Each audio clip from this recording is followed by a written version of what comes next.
The observation deck of the Heliox Orbital Academy was quiet, almost eerily so, with the vast expanse of a nearby gas giant dominating the viewport, its swirling colors reflecting faintly in the polished metallic surfaces of the station. Students and instructors alike were accustomed to high-stakes simulations and competitive exercises. But today, the tension felt different. Something about the arrival of a new exchange student had created an almost imperceptible shift in the academy's atmosphere. Whispers moved through the corridors like a low hum. The new student came from a planet the Council labeled a Deathworld, a term used for worlds so hostile that only the most resilient beings could survive long-term. Few in the galaxy had ever seen a survivor from such a world, and fewer still had the opportunity to study them firsthand. As Liam's counterparts would later joke, you don't just survive a Deathworld, you become a walking hazard report.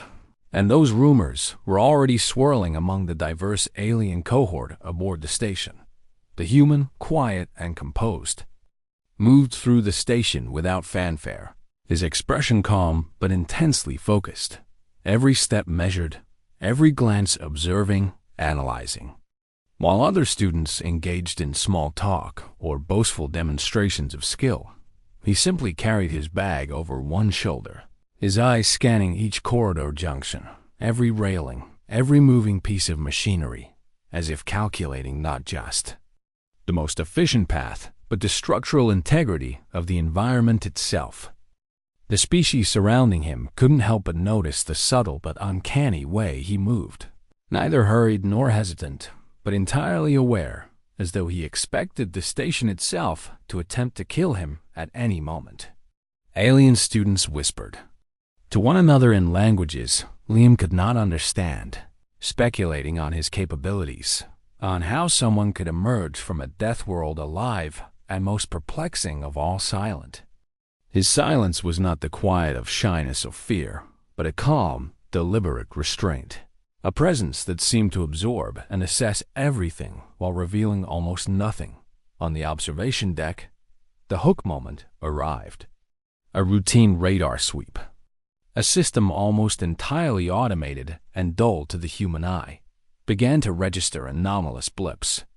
Liam's instincts, honed by years surviving environmental hazards that could kill without warning, detected a subtle disruption in the pattern, something that the automated system hadn't flagged as dangerous yet. A vessel, sleek and unmarked, had approached the station from a trajectory that was neither standard nor expected. Its movement was slow, calculated, almost deliberate, but something about its subtle energy signature made the hairs on his neck rise. Alien students glanced at the radar, shrugged, and returned to their chatter, too confident in their technology to notice what the human already knew. Someone or something was coming for them, and fast. Liam didn't move, didn't speak, but the tension in his posture was palpable. The way his hands hovered near the edges of his jacket, as though he instinctively needed access to tools, even when none were visible. In that moment, the silent human became more than an exchange student. He became a focal point of curiosity, unease, and unspoken fear among the audience of alien onlookers. The scene shifted quickly as subtle signals, infrared tracers, thermal spikes, and spatial distortions hinted that the approaching vessel was not merely a transport ship or another Academy visitor.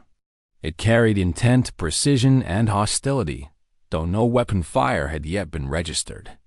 The station's AI remained calm, announcing nothing beyond routine updates.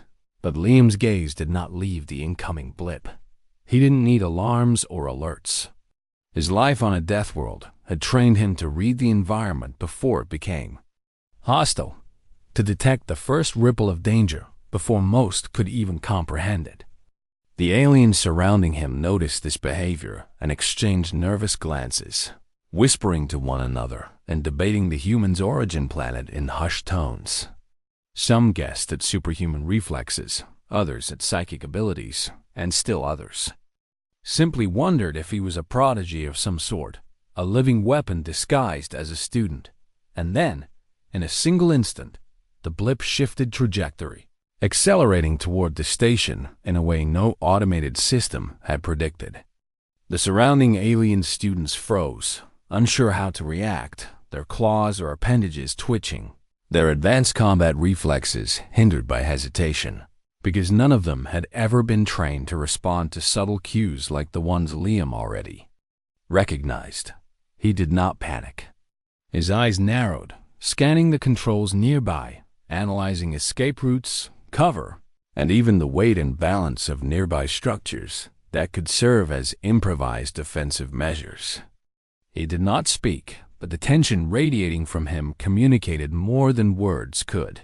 The student from a Deathworld had recognized danger the moment it arrived, and he was ready. Whether anyone else was or not, in that critical moment, the camera, or in our video, the narrative focus pulls the audience close to Liam's perspective.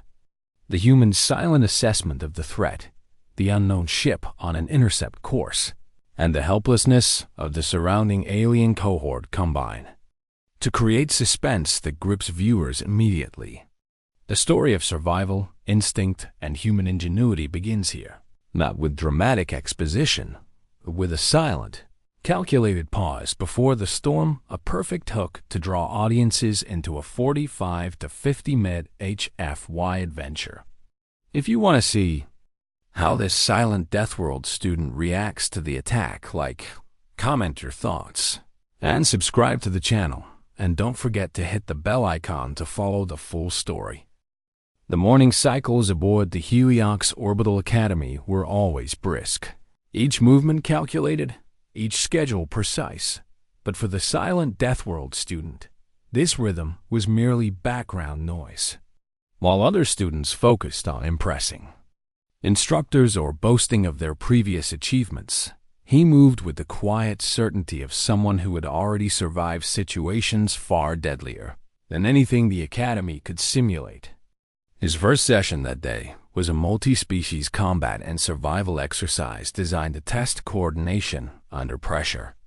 The room was a complex chamber of adjustable gravity fields, moving walls, and holographic opponents, all meant to challenge the reflexes, intelligence, and teamwork of the participants. Alien students immediately assumed superiority. Some of them were bred for survival in hostile conditions, trained in high-level strategy, and had combat simulations that dwarfed a human standard. Yet, from the moment the silent students stepped onto the platform, their confidence wavered. There was something about the way he assessed the environment that no data could capture. Subtle shifts in gravity, micro-vibrations in the floor, even the quiet hum of energy running through the walls, all noticed, all cataloged in a mind that had learned to anticipate danger at every step. The instructors, proud of their technological marvels and centuries of interstellar experience, watched closely, expecting to intervene when necessary. But Liam, because even without formal introductions, the humans always seemed to carry an aura of presence, required no guidance. As the simulation began, holographic adversaries emerged, moving unpredictably across the shifting floors, while sections of the chamber were randomly deactivated to simulate environmental hazards. Alien students reacted with hesitation, calculating probabilities and waiting for confirmation from their instructors, their movements precise but delayed. The silent human, in contrast, adapted instantly. His steps were subtle but deliberate, bracing against fluctuating gravity and anticipating the path of virtual attacks before they fully materialized. Observers noted with quiet astonishment that he did not merely dodge, they flowed around obstacles, leveraging momentum and positioning in a way that made the simulation's hazards seem almost trivial. It wasn't just the physical skill that set him apart, but the mental calculation. While other students relied heavily on protocol and the holographic overlays, Liam integrated sensory input from the environment itself, reading vibrations through the floor and faint temperature variations from nearby energy conduits. Small details alien observers had never considered, how the shifting light reflected off a metallic panel, the subtle shift in air pressure before a floor segment dropped, were instantly incorporated into his decisions. For him, survival was instinct, and instinct did not require observation or approval. Each move was preemptive, not reactive. By the time the instructors began issuing corrections or alerts, the human had already adjusted his position, mitigating hazards that others hadn't even noticed yet. Some of the alien students began to whisper, comparing notes frantically, their prior confidence dissolving as they realized they were witnessing something entirely unprecedented, a human not only surviving but excelling in conditions that challenged the most advanced species in the academy. Tension escalated when the simulation's environment suddenly destabilized. Gravity fields fluctuated sharply, walls shifted faster than programmed, and the holographic enemies became unpredictable, responding to movement in ways the instructors had not anticipated. Panic rippled among the cohort. Several students froze, waiting for reassurance or guidance from authority figures. Liam, as always, remained calm. With no hesitation, he navigated the chaos, using structural supports, improvised handholds, and environmental cues to maintain stability. When a holographic panel emitted sparks part of the simulation designed to mimic a short circuit, he instinctively sidestepped and guided a smaller alien student out of harm's way, speaking only in clipped, precise instructions, and the cohort obeyed without question, drawn into his quiet command despite never being told they should follow him. Every action was deliberate, every decision measured. There was no bravado, no theatrics, only pure efficiency and adaptability dotted. It was in this moment that observers began to understand why Deathworld survivors were treated as anomalies in the galaxy. Alien students had been trained in hostile conditions, many with natural advantages that far exceeded human physiology. Yet here, one human demonstrated a level of situational awareness and instinctive adaptability that surpassed their years of structured training. The instructors, initially skeptical of allowing such a student into the academy, now took detailed mental notes, cross-referencing each movement with years of observational data, and for the first time, their own assumptions about galactic survival. Standards were challenged. As the simulation ended, holographic enemies dissipating in program failure or neutralization, the cohort processed what they had just witnessed. A few whispered in awe, others simply stared, unwilling to speak, as if acknowledging aloud that the human had bested them would somehow diminish the reality of their own limitations. Liam, as always, remained quiet, retreating to the observation platform, scanning the control panel casually, his posture relaxed, but his mind still calculating, assessing, always aware that danger was never far behind. But the academy was not, yet aware of how imminent that danger would become. The subtle signals that Liam had detected on the observation deck hours earlier, blips on the radar, moving with silent intent, had now drawn closer to the station. No alarm had sounded, no. Emergency protocols had been activated. But for someone trained to survive hostile environments, the threat was unmistakable. Alien students continued to speculate, whispering about possible intruders, unknown vessels, and potential predators in space, while Liam's eyes never left the viewport. The silent student's instincts told him what others could not see. Something was approaching, calculated and lethal, and the Academy's vast technological advantage would not necessarily be enough to stop it. It was the perfect setup for the attack to come, and the audience, whether human or alien, would soon understand that what had seemed like a routine day was about to spiral into chaos that tested survival in a way the Heliox Orbital Academy had never faced. The first warning of the ambush came not from alarms, nor from the Academy's sophisticated surveillance systems, but from the subtle shift in the air, a vibration so faint that most alien students barely registered it, yet for the Deathworld human, it was undeniable.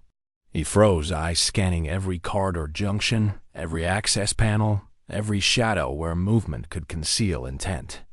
His instincts, honed over years surviving storms, predators, and hostile terrain, had never failed him, and now they screamed that something beyond normal protocol had entered the station. Alien students nearby remained oblivious, joking quietly about the intensity of the simulation exercises, their laughter underscoring just how unprepared they were. Then the attack began. From concealed hatches along the corridor, 3 alien assailants emerged in a coordinated strike, their movements swift and silent, optimized for eliminating targets before they could react. Their weapons emitted low-energy pulses designed to incapacitate. Yet for the human from the Deathworld, the first pulse barely registered before he shifted his weight, dodging the strike with fluid, instinctive precision. In the blink of an eye, the simulation chamber had transformed into a battlefield. Alien students scattered, some frozen in shock, others attempting half-formed maneuvers that lacked both coordination and timing.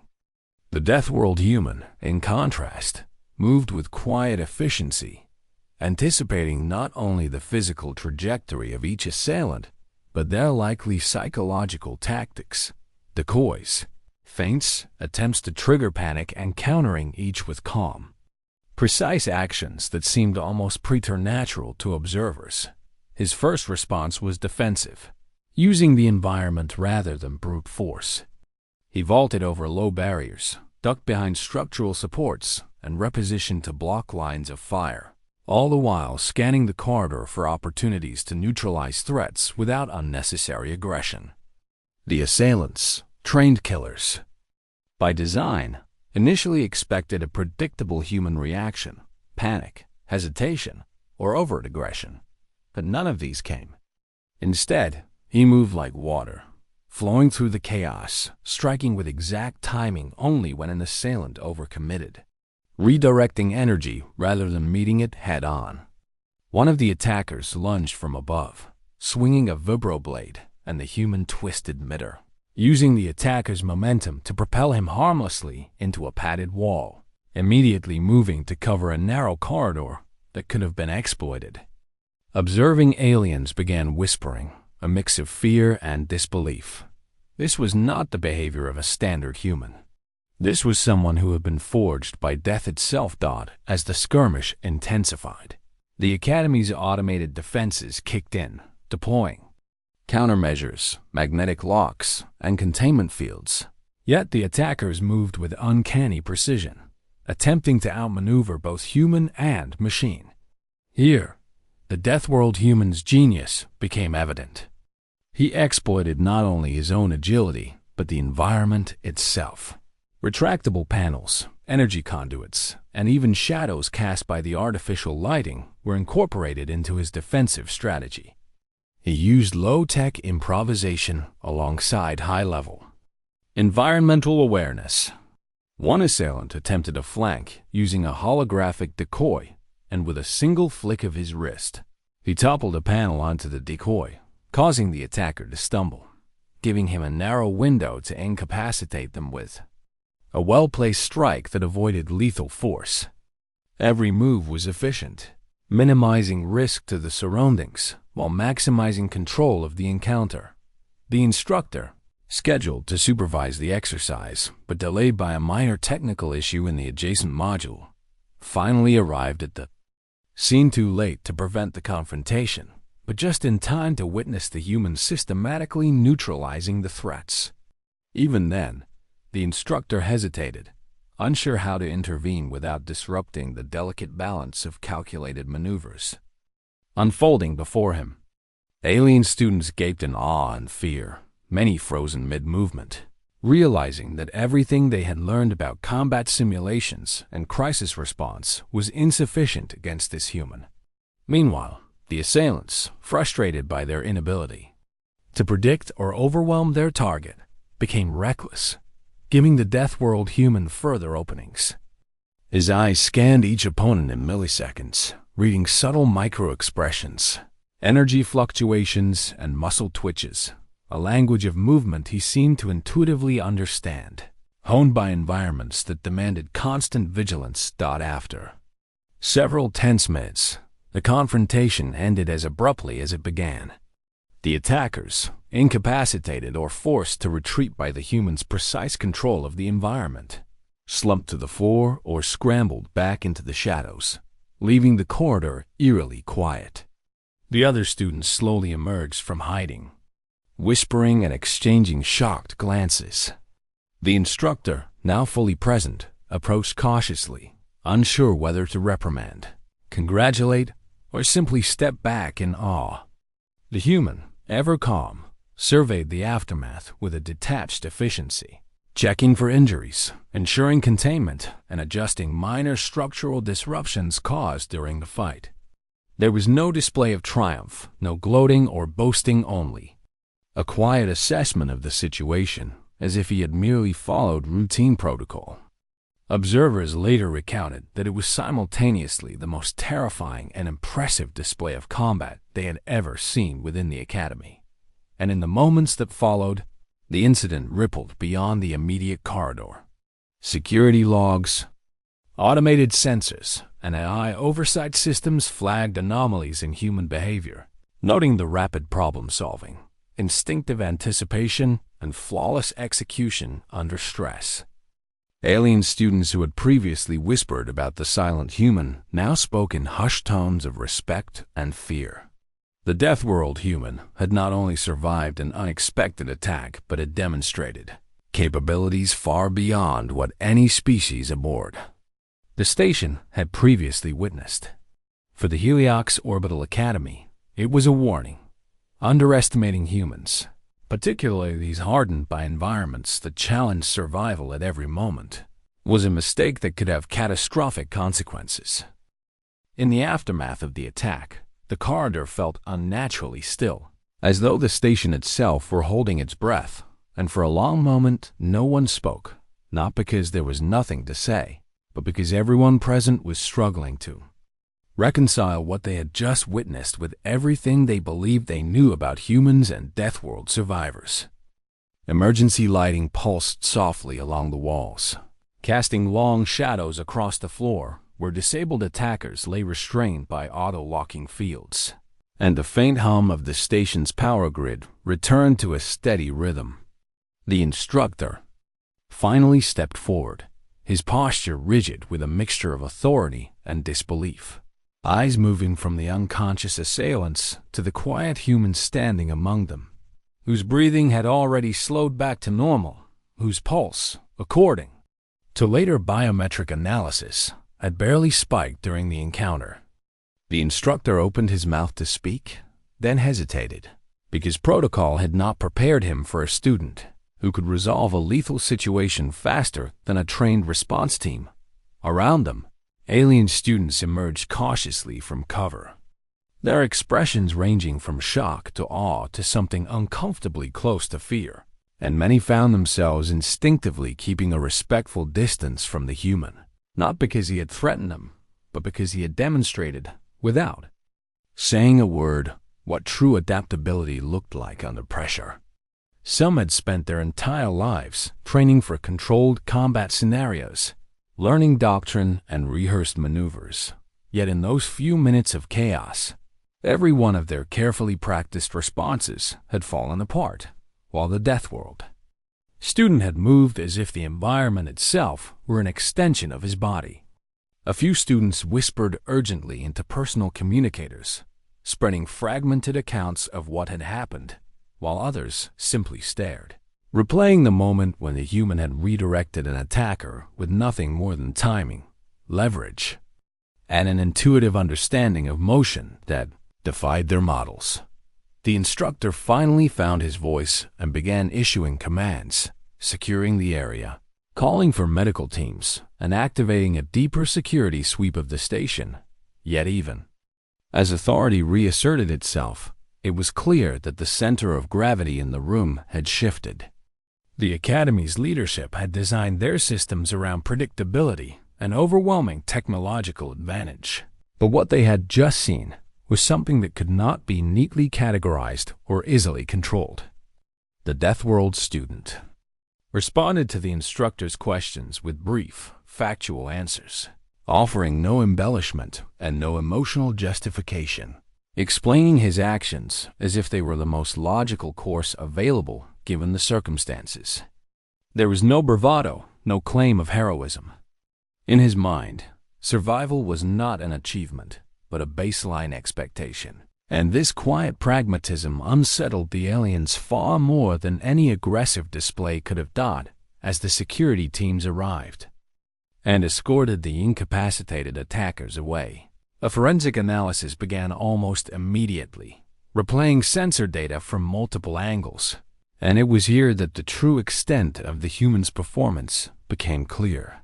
Frame by frame, analysts observed micro-adjustments in posture, split-second decisions made before external threats fully manifested, and the consistent use of environmental features that had never been intended as defensive tools. The human had anticipated failures in the station's own systems, compensating for delays in automated responses and exploiting the attackers' reliance on predictable patterns. Several senior instructors, watching the playback in silence, exchanged uneasy glances, realizing that the human had effectively acted as an adaptive countermeasure, filling gaps in their defenses that they had not known existed. Meanwhile, among the student body, the narrative began to change. Where once the Deathworld student had been a curiosity, he was now a point of reference, a living example that challenged the hierarchy of capability the Academy had quietly maintained for generations. Conversation shifted from speculation to caution, from dismissive humor to measured respect, and in some cases, outright apprehension. A few students approached him later, asking hesitant questions about his training, his homeworld, and how he had learned to move the way he did, and his answers were simple to the point of discomfort. You learn because you must, because mistakes are punished immediately, and because hesitation is often fatal. To many of the aliens, this was the first time survival had been described not as a skill set, but as a mindset shaped by constant, unforgiving reality. By the end of the cycle, the Academy's leadership convened an emergency council, reviewing not only the security breach but the broader implications of hosting Deathworld humans within their institution. The conclusion, though unspoken in the public record, was clear. Humans were not merely participants in the galactic order. They were variables that could redefine it. The instructor, reflecting on his delayed arrival, felt a quiet unease settle in his chest, not from guilt, but from the realization that had the human not been present, the outcome would have been catastrophic. The silent student, meanwhile, returned to his quarters as if nothing extraordinary had occurred, his routine unchanged, his demeanor calm, but the station around him was no longer the same. Something fundamental had shifted, and though the violence had ended, the consequences of that moment were only just beginning to unfold. The Academy did not return to normal after the incident, not truly, and anyone who claimed otherwise was either lying or refusing to look closely enough, because reputations in a closed environment like Heliox Orbital Academy did not change quietly. They settled into the walls, into the routines, into the way people adjusted their posture when someone entered a room. By the next cycle, the silent Deathworld student had become the unspoken center of gravity for the entire station. Security patrols doubled in frequency, instructors spoke in more cautious tones, and students who once dismissed the human as an academic curiosity now measured their words carefully when he was nearby. Data analysts had finished their preliminary review, and the results, though classified, circulated in fragments through whispers and second-hand comments. Reaction times beyond recorded norms, predictive movement patterns that suggested anticipation rather than response, and stress indicators so low during the attack that some initially believed the sensors were malfunctioning. For the first time in its history, the Academy was forced to confront the possibility that one of its students was not simply learning within the system, but operating beyond it, the human himself seemed largely unaffected by the sudden shift. In perception, continuing his schedule with the same quiet discipline, attending lectures, participating in exercises, and keeping to himself whenever possible. Yet the environment around him reacted constantly, subtly reshaping itself in response to his presence. Instructors adjusted lesson plans, adding contingencies and fail-safes that hadn't existed before. Simulation parameters were rewritten to account for adaptive behavior that could no longer be dismissed as outliers. Even the station's AI began flagging scenarios involving the Deathworld student for additional review, not because he posed a threat, but because he introduced unpredictability into systems that had been built on statistical certainty. From the Academy's perspective, this unpredictability was unsettling. From the human's perspective, it was simply reality asserting itself in a controlled environment that had forgotten what true danger looked like. Among the student body, reactions fractured along familiar lines. Some viewed the human with open admiration, approaching him cautiously to ask about training methods, survival instincts, and how one prepares for situations where failure means death rather than the merits. Others kept their distance, unsettled by the realization that the quiet student who shared their corridors was capable of overwhelming force without raising his voice or seeking recognition. A smaller, more dangerous group began to feel something, closer to resentment, interpreting his presence as a threat to the established order, a disruption to hierarchies they had spent years climbing. These students whispered among themselves, questioning why a Deathworld survivor was allowed such latitude, why the Academy seemed to bend its own rules in his favor, and whether the instructor's growing caution was a sign of weakness rather than wisdom. It was this undercurrent of tension, invisible to most but keenly felt by the human, that concerned him more than the attack itself. The instructor who had arrived too late found himself revisiting the incident repeatedly, replaying it not just through recorded data, but through his own perspective, analyzing the moment where institutional response had failed and individual survival had succeeded. He began requesting additional briefings on human history, Earth's environmental extremes, and the cultural frameworks that shaped Deathworld psychology. And what he learned unsettled him deeply. Humans had evolved not as apex predators in stable ecosystems, but as adaptable generalists in environments that punish complacency mercilessly. Their survival strategies emphasized flexibility, improvisation, and resilience over specialization, traits that translated disturbingly well to unpredictable scenarios like the one that had unfolded on the station.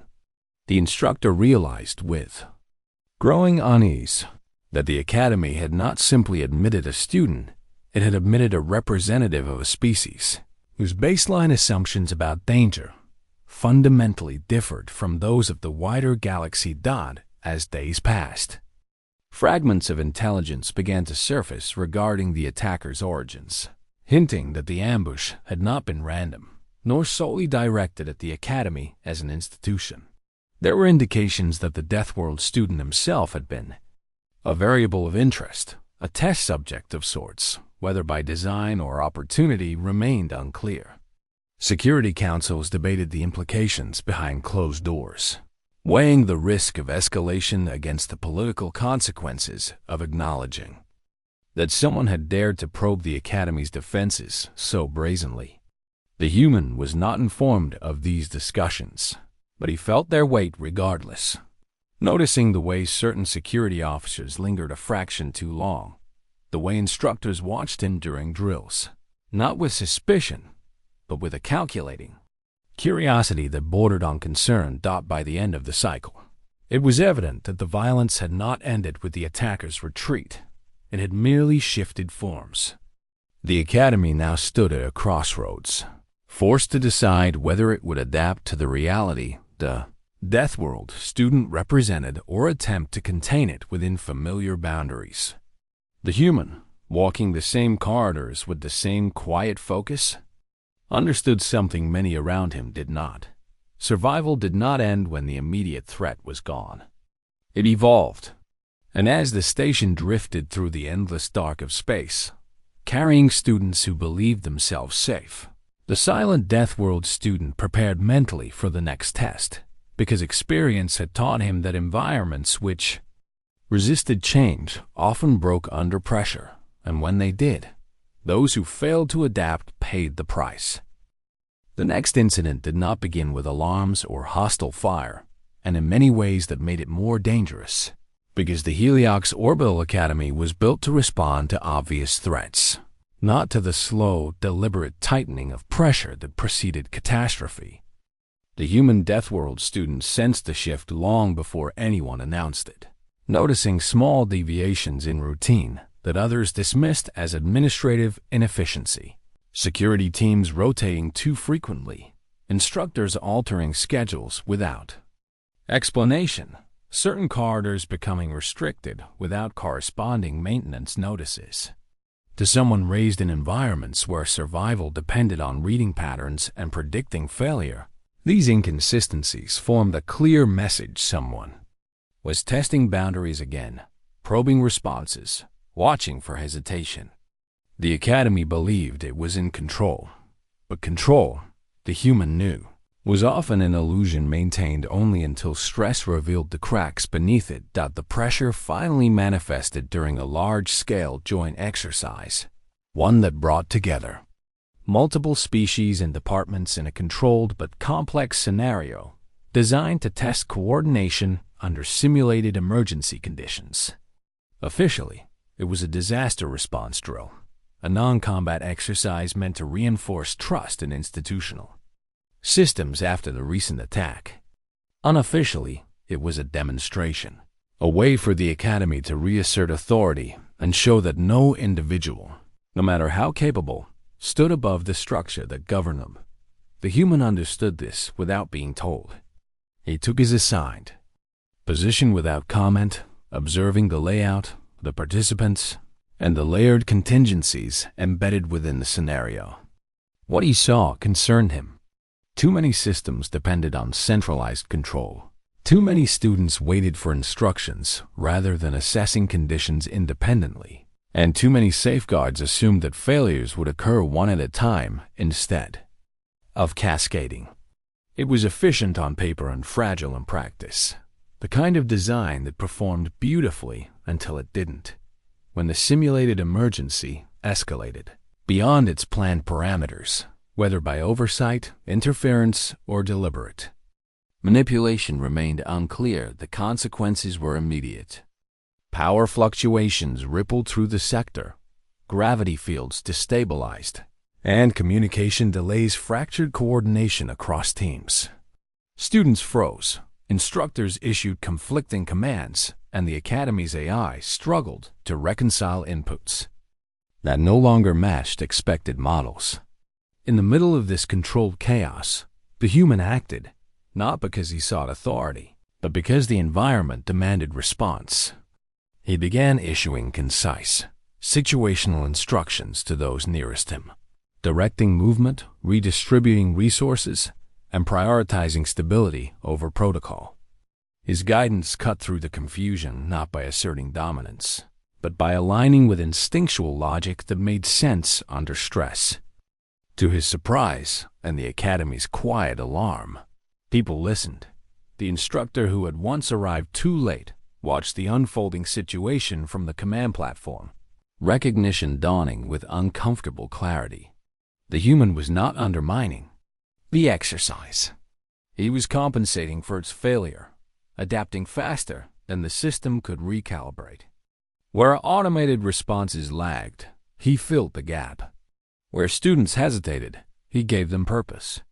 Within minutes, localized crises stabilized, not because the Academy's design had held, but because a Deathworld mindset had overridden it. The lesson was impossible to ignore. Resilience did not come from rigid control, but from distributed adaptability, from individuals empowered to act when structure faltered.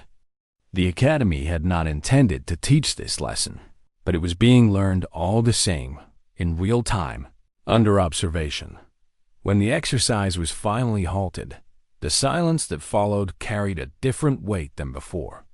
This was not the hush of fear or awe, but of realization. Instructors and students alike understood that the human had once again prevented a situation from escalating into disaster, and that the institution's attempt to reassert dominance had instead exposed its own vulnerabilities. The instructor met the human's gaze across the chamber, seeing not defiance, but something far more unsettling: acceptance. The human did not see himself as exceptional. He saw the environment as flawed and had acted accordingly. That difference, in perspective, subtle but profound, challenged the Academy's foundational assumptions taught in the aftermath. A quiet but significant shift occurred. Policies were reviewed, training doctrines adjusted, and for the first time, human survival principles were formally integrated into the curriculum, not as curiosities, but as essential frameworks for operating under uncertainty. The Deathworld. Student did not celebrate this change, nor did he claim credit.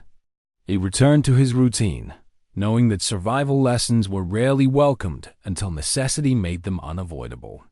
Yet as the station continued its orbit, carrying with it the weight of what had been learned, it became clear that the Academy would never. The official inquiry concluded quietly, as most uncomfortable truths did at the Heliox Orbital Academy, wrapped in neutral language and carefully worded summaries that avoided assigning blame while acknowledging systemic adaptation gaps. Yet beneath the surface of those reports, everyone involved understood what had really happened. The Academy had not been attacked once, but twice, first by external assailants, and then by its own assumptions, and in both cases, it had been the silent Deathworld student who exposed the weakness. The instructor, who had arrived too late, stood before the council during the final review, recounting events with measured precision, but his tone carried a weight that no translation algorithm could dilute. He spoke of a student who did not wait for permission to survive, who did not rely on authority to validate action, and who treated uncertainty not as an error condition, but as the natural state of existence. The room, filled with beings who represented the pinnacle of galactic order, listened in silence because for the first time, their systems had not merely failed. They had been outpaced by instinct. Word of the incident spread beyond the Academy despite efforts to contain it, carried by data leaks, informal channels, and the inevitable curiosity of a galaxy that thrived on precedent. Other institutions began requesting access to the human survival models that had been hastily integrated into Heliox's curriculum. Military academies, research collectives, and even diplomatic corps quietly revised their assessments of humanity, reclassifying humans not as emerging participants, but as adaptive outliers whose presence altered risk calculations simply by existing within a system. The phrase Deathworld mindset entered common usage, not as an insult, but as a descriptor for a philosophy that embraced preparedness over comfort and action over hesitation. And at the center of these discussions was a human who remained entirely unaware of how much attention he had drawn, continuing his studies with the same quiet discipline, uninterested in reputation, accolades, or the subtle shift in how the galaxy now spoke about his species. For the instructor, the lesson was personal. He sought out the human one final time, not to reprimand or commend, but to understand. Their conversation was brief and unceremonious, consisting mostly of questions that the human answered plainly, explaining that on his world, danger did not announce itself, help rarely arrived on time, and survival depended on acting decisively, with incomplete information. Waiting for perfect clarity was a luxury Deathworlds did not afford. The instructor realized then that arriving too late was not a failure of effort, but of expectation, and that no amount of technological sophistication could replace the ability to adapt in real time. As they parted ways, there was no dramatic farewell, only a quiet acknowledgement that the Academy, and perhaps the galaxy itself, had been changed by a lesson it had never intended to learn. When the exchange term ended, the human departed Heliox Orbital Academy the same way he had arrived, without ceremony, without speeches, and without fanfare. Yet his absence was immediately felt. Training scenarios retained the contingencies he had exposed. Instructors referenced his actions as case studies, and students who had once relied solely on protocol now practiced independent assessment, learning to trust their own perceptions when systems faltered. The Academy had adapted, not because it wanted to, but because it had been forced to confront reality by someone who lived in it every day.